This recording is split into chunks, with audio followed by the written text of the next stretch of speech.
फिर एक बार प्रभु को धन्यवाद देता हूँ। आणि पुन्हा एकदा प्रभूला खूप धन्यवाद असो।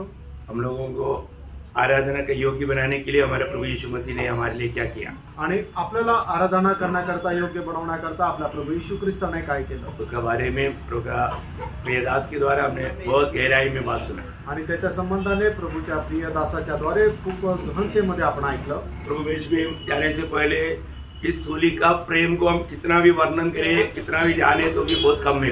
आणि प्रभू मेषाच्या मध्ये आपण प्रवेश करण्याच्या अगोदर या प्रेमाचं आपण कितीही वर्णन ऐकलं तरी कमी आहे। छोटा सा समय होने के कारण छोटा सा एक भाग भी मैं आपको पढ़ाना चाहता हूँ। आणि वेळ कमी असल्या कारणाने एक छोटासा भाग तुम्हाला मी वाचायला सांगेन। प्रेरितों का उसका 13 अध्याय का 28 से 39 तक का वचन, प्रेषित चैप्टर 13 verse 28 to 39 है। प्रेषित त्याचा 13 अध्याय 28 ते 39। उन्होंने मार डालने के योग्य कोई दोष उसमें न पाया, तो भी पिलातुस से विनती की कि वह मार डाला जाए। जब उन्होंने उसके विषय में लिखी हुई सब बातें पूरी की, तो उसे क्रूस पर से उतारकर कब्र में रखा। परंतु परमेश्वर ने उसे मरे हुए में से जिलाया, और वह उन्हें जो उसके साथ गलील से यरूशलेम आए थे बहुत दिनों तक दिखाई देता रहा। लोगों के सामने अब वे ही उसके गवाह है। हम तुम्हें उस प्रतिज्ञा के विषय में जो बाप दादों से की गई थी यह सुसमाचार सुनाते हैं कि परमेश्वर ने यीशु को जिलाकर वही प्रतिज्ञा हमारी संतान के लिए पूरी की, जैसा दूसरे भजन में भी लिखा है, तू मेरा पुत्र है, आज मैं ही ने तुझे जन्माया है। और उसके विषय इस रीति से मरे हुए से जिलाने के विषय में भी कि वह कभी न सड़े, उसने यो कहा है, मैं दाऊद पर की पवित्र और अटल कृपा तुम पर करूंगा। इसलिए उसने एक और भजन में भी कहा है, तू अपने पवित्र जन को सड़ने न देगा, क्योंकि दाऊद तो परमेश्वर की इच्छा के अनुसार अपने समय में सेवा करके सो गया और अपने बाप दादों में जा मिला और सड़ भी गया, परंतु जिसको परमेश्वर ने जिलाया वह सड़ने नहीं पाया। इसलिए हे भाइयों, तुम जान लो कि इसी के द्वारा पापों की क्षमा का समाचार तुम्हें दिया जाता है, और जिन बातों में तुम मूसा की व्यवस्था के द्वारा निर्दोष नहीं ठहर सकते, उन्हीं सब में हर एक विश्वास करने वाला उसके द्वारा निर्दोष ठहरता है। प्रभु को बहुत धन्यवाद है कि ये वचन को अगर ध्यान से सुनेगा तो बहुत बातें प्रभु हमें हमारा हौसला बढ़ाने वाला बहुत बातें की अमर लिखा है। आणि हे वचन जर लक्षपूर्वक ऐकलं तर आपल्याला प्रोत्साहन देणारे पुष्कळ वचन या ठिकाणी लिहिलेली आहे। बहुत प्रार्थना के साथ हमने आणि खूप प्रार्थनेपूर्वक राहा। अभी प्रभु यीशु मसीह की मृत्यु की बहुत विशेषता की बात यहाँ पर लिखा है, आणि प्रभू यीशु ख्रिस्ताच्या मरणाचे खूप वैशिष्ट्य या ठिकाणी लिहिलेले आहे। और एक बार उसका 28 वचन पढ़ेंगे, उसका 13 अध्याय का 28, प्रेषित 13 अध्याय त्याचा 28 वचन पुन्हा एकदा वाचा। उन्होंने मार डालने के योग्य कोई दोष उसमें न पाया। ओ देखा, मार डालने लायक कोई भी दोष प्रभु में नहीं पाया, आणि त्याला मृत्यू दंड देण्यात यावा असा कुठलाही दोष प्रभू यीशु ख्रिस्तामध्ये नाही सापडला। क्या समझा? कारण बिना मृत्यू, आणि कुठल्याही कारण नसताना त्याला मरणदंड। ये मृत्यू को क्या बोल सकता? आणि या मरणाला काय म्हटलं जातं? कारण बिना मृत्यू, कारणमिल्लात मरण। आणि बिना कारण मरण बहुत बड़ी बात है ना भैया, आणि खूप मोठी गोष्ट आहे। कुछ भी कारण नहीं होने पर भी प्रभु को मृत्यू दंड दिया, आणि कुठलंही कारण नसतानाही प्रभूला मृत्यू दंड दिला। क्यों? का? क्योंकि वो हमारी बदले में मृत्यू था, कारण ते आपल्या बदल्यामध्ये त्याचा मृत्यू होता। ये साधारण मृत्यू नहीं था, आणि हे साधारण मरण नव्हतं प्रियनो, वो हमारी बदले में मृत्यू था। ये बात लोगों ने नहीं जाना, आणि ते आपल्या बदल्यामध्ये मृत्यू होता, लोकांनी ही गोष्ट नाही जाणली। और इतना ही नहीं, एवढंच नाही, उसका 13 अध्याय का 29 वचन, आणि 13 अध्याय त्याचं 29 वचन, जब उन्होंने उसके विषय में लिखी हुई सब बातें पूरी की, हाँ, लिखी हुई बात पूरा किया, आणि लिहिलेल्या गोष्टी पूर्ण केल्या। अभी थोड़ी देर पहले भी वो बात हमने पहला कुरिन्थी 15 अध्याय का 3-4 वचन में अभी हमने पढ़ा था। आणि पहिले करंथीकराचं पत्र त्याचा 15 अध्याय त्याच्या 3 आणि 4 वचनामध्ये थोडा वेळापूर्वी आपण पाहिलं होतं। प्रभु यीशु मसीह की मृत्यू और जी उठना ये सब कैसे था? आणि प्रभू यीशु ख्रिस्ताचं मरण आणि पुनरुत्थान हे कशाच्या अनुसार होतं? पवित्र शास्त्र के अनुसार था। प्रियनो, ते पवित्र शास्त्राच्या अनुसार होतं। इसका मतलब क्या है? याचा अर्थ काय आहे? ये मृत्यू को हम क्या बोल सकता?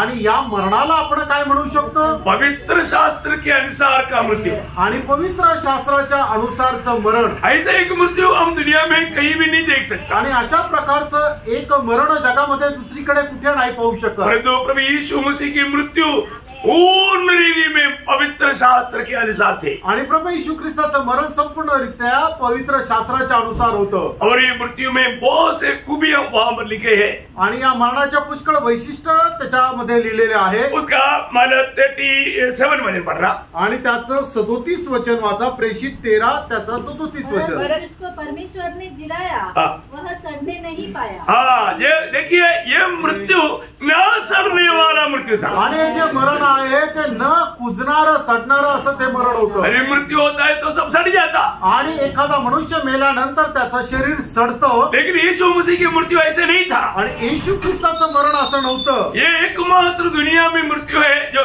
न सड़ने वाला मृत्यु। आणि जगामध्ये एकमात्र असं मरण आहे की ते न सडणारं आहे। ये उसका 34 और 35 दोनों वचन में भी हम लोग ये शब्द को देखता है। त्याच्या 34 आणि 35 वचनामध्ये सुद्धा हे वचन आपण वाचू शकतो। इसी रीति से मरे हुए में से जिलाने के विषय में भी कि वह कभी न सड़े, कभी न सड़े, वो कभी नहीं सड़ने वाला, आणि तो कधीही न सडणारा। वो कितना बड़ी बात है प्रियो, आणि किती मोठी गोष्ट आहे। वो नहीं सड़ा प्रियो, आणि तो सडला नाही। दुनिया में कितना भी राजा हुआ, सम्राट हुआ, मर गया तो सड़ गया। आणि जगामध्ये कितीही मोठे राजे झाले, सम्राट झाले, ते मेले पण त्यांचं शरीर सडलं। परंतु एकमात्र व्यक्ति जो मरने के बाद में कभी नहीं सड़ा और कभी नहीं सड़ेगा। आणि एकमात्र व्यक्ती की जो मेल्यानंतर कधी सडला नाही आणि कधी सडणार नाही। और इतना ही नहीं, एवढंच नाही, उनका कब्र आज भी खुला पड़ा है। आणि त्याची कबर आजही उघडी आहे। मत्ती 28 अध्याय के 1 से 7 तक का वचन अभी पढ़ने की जरूरत नहीं, आप लोग जानता है। आणि मत्ती 28 अध्याय 1 ते 7 वचनामध्ये लिहिलेले वाचण्याची गरज नाही, तुम्हाला ठाऊक आहे। वो खुला हुआ वो खबर, आणि ती उघडी अशी कबर। खुला हुआ खबर क्या बोलता प्रियो? आणि ती उघडी कबर काय सांगते? वो वहां पर नहीं सड़ा है, आणि तो तिथे नाहीये, तो सडलेला नाहीये, वो जीवना है, तो पुनरुत्थित झालेला आहे। कितना आनंददायक बात है प्रियो। आणि किती आनंददायक गोष्ट आहे। हम लोग जिस पर विश्वास किया, अरे वो यीशु मसीह कभी न सड़ने वाला, भूमि जीवड़ा हुआ महान परमेश्वर है। आणि ज्याच्यावर आपण विश्वास केला तो कधीही न सडणारा तो महान परमेश्वर आहे। और इतना ही नहीं, एवढंच नाही, हमने पढ़ा हुआ भाग में उसका 13 अध्याय का 32 वचन में, आणि प्रेषित 13 अध्याय त्याच्या 32 वचनामध्ये हम तुम्हें उस प्रतिज्ञा के विषय में हाँ। जो बाप दादों से की गई थी हाँ। यह सुसमाचार सुनाते हैं। देखिए, वाग्दादों से किया हुआ वायदा पूरा करने वाला मृत्यु था। आणि त्या आपल्या वडील लोकांना पूर्ण केलेला जो वायदा आहे तो पूर्ण करणारा होता। हमारे पुरखों को प्रभु ने वायदा दिया था, आणि आपले जे पूर्वज आहेत त्यांना प्रभूने करार केला होता। उस वायदा पूरा करने वाला मृत्यु था। आणि तो करार पूर्ण करणारा प्रभू येशू ख्रिस्ताचं मरण होतं। यीशु मसीह की मृत्यु क्या था? आणि प्रभू येशू ख्रिस्ताचं मरण काय होतं? वायदाओं को पूरा करने वाला मृत्यु, आणि वचन पूर्ण करणारा ते मरण। ये मृत्यु के द्वारा मानव का मृत्यु अड़ी जाएगा। आणि प्रभू येशू ख्रिस्ताच्या त्या मरणाच्या द्वारे मनुष्य जातीचं मरण जे आहे ते निघून जाईल। क्या अनोखा बात है, आणि काय अद्भुत गोष्ट आहे। इसलिए दूसरा तिमोथी 12 अध्याय का 10 वचन में हम पढ़ता है, आणि दुसरं तिमोथेला पत्र त्याचा पहिला अध्याय आणि त्याच्या 10 वचनामध्ये असं वाचतो, ये सुसमाचार हमारा मृत्यू को हटाता। आणि ही जी सुवार्ता आहे ते आपला मरण बाजूला करतं। प्रियो, ये दुनिया में एकमात्र सुवार्ता है, आणि त्यानं जगामध्ये केवळ एकमात्र सुसमाचार आहे, वो है प्रभु यीशु मसीह। हम पापियों का अब का मजदूरी मृत्यू हमेशा के लिए हमसे हटा दिया। आणि ती सुवार्ता हीच आहे की प्रभू येशू ख्रिस्ताने आपल्या पापी लोकांचं जे मरण आहे ते निरंतर करता आपल्यापासून बाजूला केलं। कैसा? कसं? अपनी मृत्यु के द्वारा, आणि आपल्या स्वतःच्या मरणाच्या द्वारे वो मृत्यू से जीवना, आणि तो मेलेला तू जिवंत झाला। क्या अनोखा बात है प्रियो। आणि काय अद्भुत गोष्ट आहे प्रियांनो। ये सत्य पर विश्वास करने के लिए प्रभु ने हमें अनुग्रह दिया, बोलेगा तो हम कितना धनी लोगे। आणि या सत्यावर विश्वास करण्याकरता देवाने आपल्यावर कृपा केली, आपण खरोखर किती धन्य आहोत। इतना ही नहीं, एवढंच नाही, हमने पढ़ा हुआ भाग में उसका 13 अध्याय का 39 वचन में, आणि प्रेषित त्याचा 13 अध्याय त्याच्या 39 वचनामध्ये, जिन बातों में तुम मूसा की व्यवस्था के द्वारा निर्दोष नहीं ठहर सकते थे उन्हीं सब में हर एक विश्वास करने वाला उसके द्वारा निर्दोष ठहरता है। हालेलुया। प्रिय प्रभु यीशु मसीह के मृत्यू हमें निर्दोष करता है। आणि प्रभू येशू ख्रिस्ताचं मरण जे आहे ते आपल्याला निष्पापी करतं। इतना बड़ी बात है, आणि किती मोठी गोष्ट आहे। हमें निर्दोष कराने वाला मृत्यू, आणि आपल्याला निर्दोष करणारा ये बात आप थोड़ा सा मूसा की व्यवस्था के द्वारा पूरा करेगा तो भी धर्मी नहीं बन सकता, निर्दोष नहीं बन सकता। आणि मोशेचे नियमशास्त्र पूर्णपणे तंतोच्या तंत जसंच्या जसं पाळलं तरी सुद्धा आपण निर्दोष नाही ठरू शकत, परंतु प्रभु यीशु मसीह की मृत्यू हमें निर्दोष बनाता आणि प्रभू येशू ख्रिस्ताचं मरण आपल्याला निर्दोष बनवतं। कितना बड़ी बात है प्रियो, आणि किती मोठी गोष्ट आहे प्रियांनो। मतलब ये एक बिना पाप की अनुभव में जीवन बिताने वाला वो पदवी हमको प्रभु लाने के लिए यीशु मसीह हमारे पाप की सजा उड़ाकर मृत्यू पाया आणि आपल्याला अशा प्रकारच्या निर्दोष अवस्थेमध्ये अनुभवामध्ये आणण्याकरता प्रभु येशू ख्रिस्ताने आपल्या करता ते मरण सहन केलं। आज हमें इसलिए मृत्यू का डर नहीं, आणि म्हणूनच आज आपल्याला मरणाची भीती नाही। कितने लोगों को मृत्यू का डर है? आणि किती लोकांना मरणाची भीती आहे? देखा कोई हाथ नहीं, आणि कोणी हात नाही वर केला। हाथ लाया कि नहीं? हात आणलाय का नाही? क्यों नहीं उड़ाया? गाणे वर केला।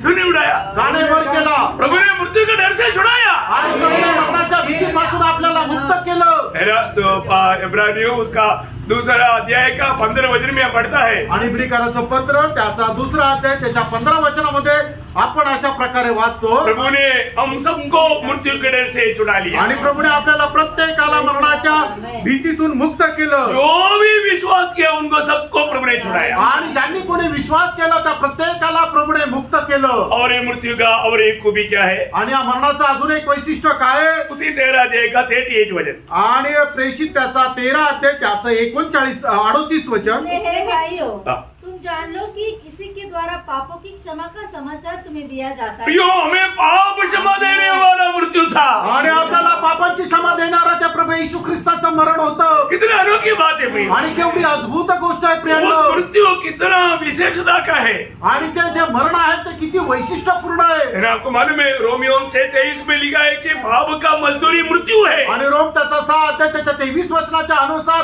पापाचं वेतन मरण आहे। तो आगे क्या लिखा? आणि पुढे काय लिहिलंय? परमेश्वर का वरदान, आणि देवाचा कृपादान, परमेश्वर का वरदान प्रभु यीशु मसीह में अनंत जीवन, आणि देवाचा कृपादान प्रभू येशू ख्रिस्तामध्ये सार्वकालिक जीवन आहे। वो प्रभु यीशु मसीह की मृत्यू किस लिए था प्रियो? आणि प्रियांनो, प्रभू येशू ख्रिस्ताचं मरण कोणाकरता होतं? एक पापी को धर्मी बनाने के लिए, आणि एक पापी व्यक्तीला नीतिमान बनवण्याकरता, पाप का मजदूरी मृत्यू से छुड़ाने के लिए, आणि पापाचं वेतन मरण याच्यापासून मुक्त करण्याकरता। ये सच्चाई पर विश्वास किया वो पौलुस बोलता है तिमोथी 1 अध्याय का 15 वचन, प्रभु यीशु पापियों का उद्धार करने के लिए जगत में आया।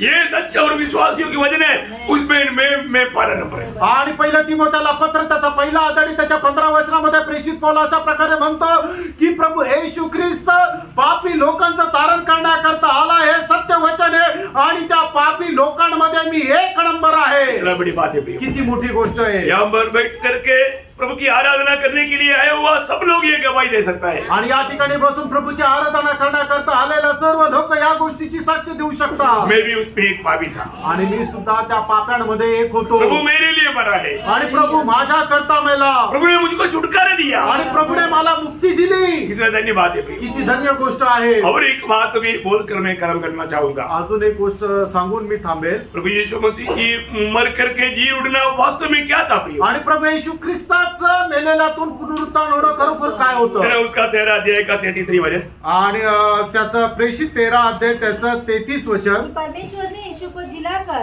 वही प्रतिज्ञा हमारी संतान के लिए पूरी की, जैसा दूसरे भजन में भी लिखा है, तू मेरा पुत्र है, आज मैंने तुझे जन्माया है। इसका मतलब क्या है प्रिय? आणि याचा अर्थ काय आहे प्रियांनो? प्रभु यीशु मसीह मृतों से जी उठने के द्वारा हमको भी नया जन्म मिला। आणि येशू ख्रिस्ताच्या पुनरुत्थानाच्या द्वारे आपल्यालाही नवा जन्म मिळाला। कितना सुंदर बात है, आणि किती सुंदर गोष्ट आहे। यीशु मसीह की जी उठना हम विश्वासियों के लिए एक नया जन्म पाना था, आणि प्रभू येशू ख्रिस्ताचं पुनरुत्थान आपण विश्वासणाऱ्यां करता एक नवा जन्म प्राप्त करणं होतं। ये बात पहला पत्रोस 1 अध्याय का 3 से 5 तक वचनों में बहुत विस्तार से पत्रोस बोलता है। आणि 1 पेत्र त्याचा 1 अध्याय 3 ते 5 वचनामध्ये प्रेषित पौल खूप विस्तार रीतीने सांगतो। मैं एक बात बताना चाहता हूँ, एक गोष्ट सांगू इच्छितो। पाप का गुलाम होकर के नरक के लिए नियुक्त किया हुआ हमें उस अवस्था से छुड़ाकर स्वर्गीय मार्गों में स्वर्ग में पहुंचाने के लिए प्रभु यीशु मसीह दुनिया में आया। आणि आपण पापाचे गुलाम होऊन त्या नरकाकरता नियुक्त केलेले होतं, त्या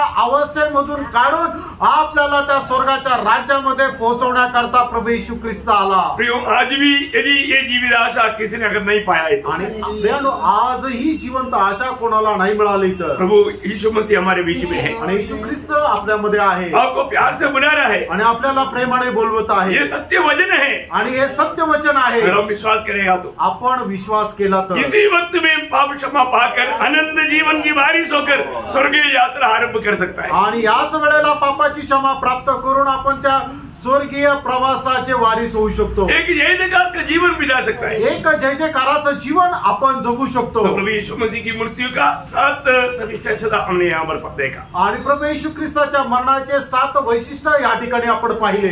क्या आपको याद आएगा? आणि तुम्हाला ते आठवतील का? पहला बात, कारण बिना मृत्यु। आणि पहिली जे वैशिष्ट्य होतं की विनाकारणाचं मरण। ऐसा एक मृत्यू ये दुनिया में किसी के हुआ नहीं, आणि अशा प्रकारचं एक मरण या जगामध्ये कोणाचं झालं नाही। हर एक मृत्यू का एक कारण जरूर रहता, आणि प्रत्येकाच्या मरणाचं एक कारण राहतं। और यीशु मसीह की मृत्यु में कोई कारण नहीं। आणि प्रभू येशू ख्रिस्ताच्या मरणामध्ये काही कारण नाही। दूसरा हमने देखा, पवित्र शास्त्र का अनुसार का मृत्यू था। आणि दुसरं आपण पाहतो की पवित्र शास्त्राच्या अनुसार मरण होतं। लिखा हुआ अनेक वचनों को पूरा करके ये मृत्यु मैंने प्रभु ने सहा। आणि मग लिहिलेल्या सर्व गोष्टी पूर्ण करत प्रभूने मरण सहन केलं। तीसरा हमने देखा कि वो सड़ना नहीं देखने वाला मृत्यु था, आणि मग न कुजणारं असं ते मरण होतं। वो मृत्यु में वो व्यक्ति नहीं सड़ेगा, आणि त्या मरणामध्ये तो व्यक्ती सडणार नाही। और चारों हमने देखा, प्रभु ने मूर्खों को दिया हुआ वायदा पूरा करने वाला मृत्यु था। आणि चौथं आपण बघितलं की पूर्वजांना दिलेलं जे अभिवचन आहे ते पूर्ण करणारं मरण होतं। पांचवा हमने देखा, हमें पापी को धर्मी बनाने वाला मृत्यु था। आणि पाचवं आपण पाहिलं, आपण जे अनितिमान आहे ते आपल्याला नीतिमान बनवणारं ते मरण होतं। छठवा हमने देखा, हमें पाप क्षमा देने वाला मृत्यु। आणि सहावं आपण पाहिलं की तो पाप क्षमा देणारं मरण होतं। आखिर में हमने देखा, हमें नया जन्म देने वाला मृत्यु। आणि शेवटी 7वी गोष्ट आपण पाहिली की आपल्याला नवा जन्म देणारं मरण होतं। क्या अनोखा बात है, आणि काय अद्भुत गोष्ट आहे। हम इस प्रभु को कितना अधिक महिमा देना चाहिए, आणि प्रभूचा आपण किती जास्त गौरव करायला पाहिजे। तो आप सबको बहुत आशीष दे, आणि प्रभू तुमच्या सर्वांना खूप आशीर्वाद देव। प्रभु को महिमा मिले। प्रभूला गौरव मिळो।